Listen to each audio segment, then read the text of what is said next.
لقد من الله على المؤمنين إذ بعث فيهم رسولا من أنفسهم يتلو عليهم آياته ويزكيهم ويعلمهم الكتاب والحكمة وإن كانوا من قبل لفي ضلال مبين.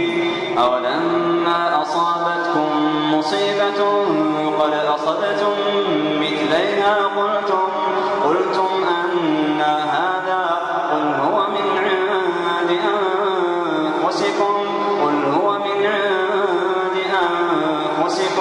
إن الله على كل شيء قدير. وما أصابكم يوم التقى الجمعان فبإذن الله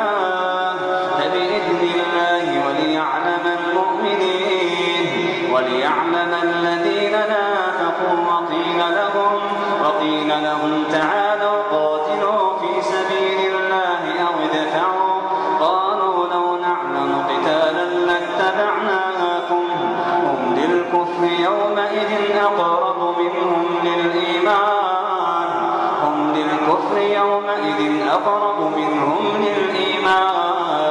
يقولون بأفواههم ما ليس في قلوبهم والله أعلم بما يكتمون. الذين قالوا لإخوانهم وقعدوا لو أطاعونا ما قتلوا قل فادرءوا عن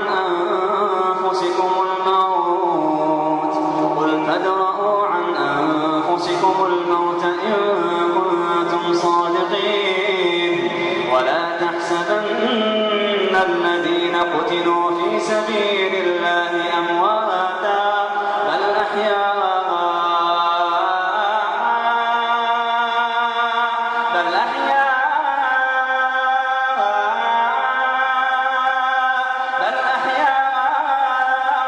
عند ربهم يرزقون.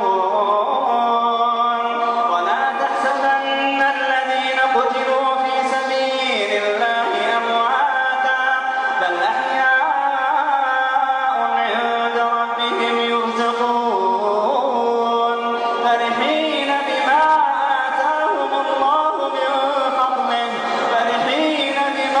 آتاهم الله من فضله ويستبشرون بالذين لم يلحقوا بهم من خلفهم ألا خوف عليهم ولا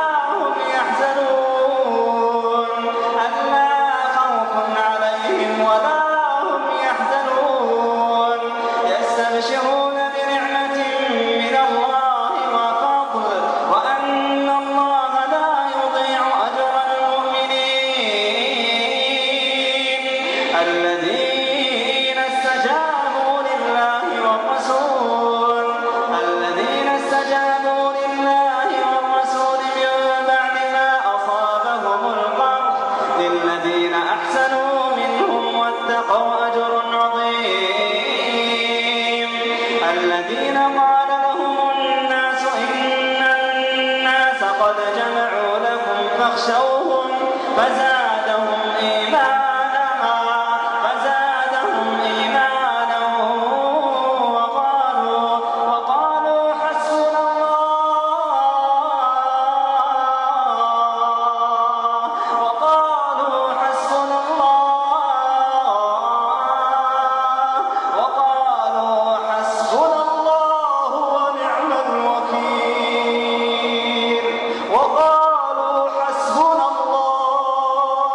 وقالوا حسبنا الله ونعم الوكيل.